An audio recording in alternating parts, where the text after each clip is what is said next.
All right, it's time for some real talk. I want to talk about the Surefire RC3 suppressor. Had this thing for a couple months now, had it to the range quite a few times, had some friends give it a try, and got stuff to talk about.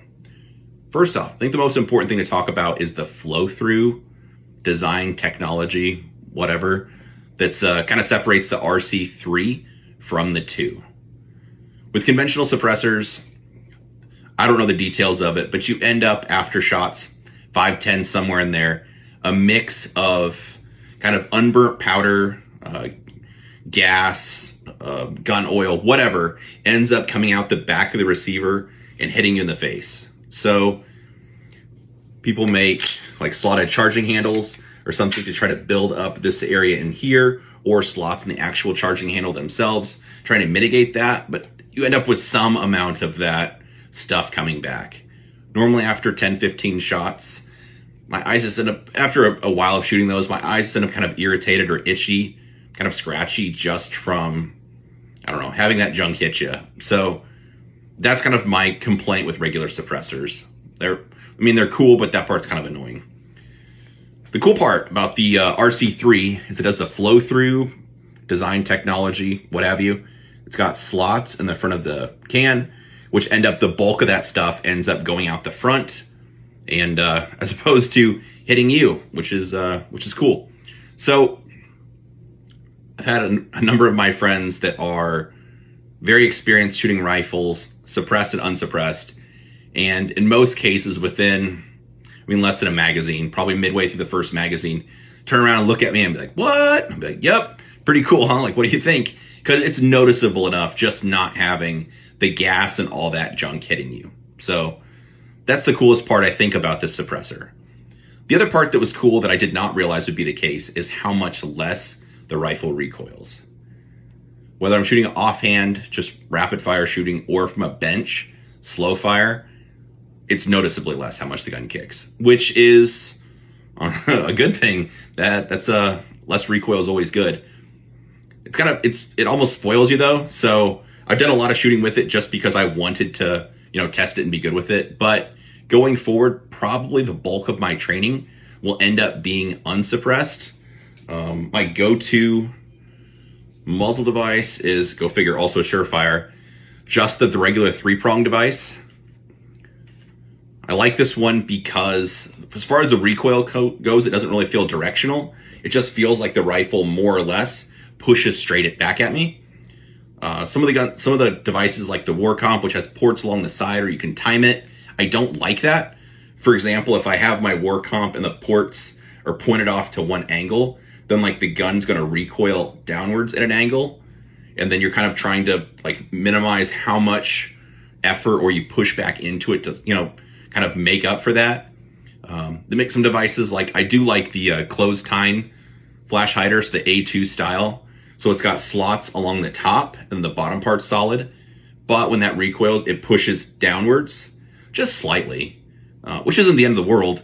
But if I had my choice, it'd be this one, just because I feel like it pushes the most straight back. So I don't want the gun to like make up for any amount of returning the gun or anything like that. I'd rather just straight recoil back, and then it'll be on me to manage the recoil. So this has been my go-to muzzle device, and it's easy to install the Surefire, or to install the suppressor rather. So if you look on the back, see kind of this little pin. That's the easiest reference point. And then looking on the back of the muzzle device, there's kind of this little notch right here, this little tooth. And all you do is that little pin on the back is going to line up with the notch.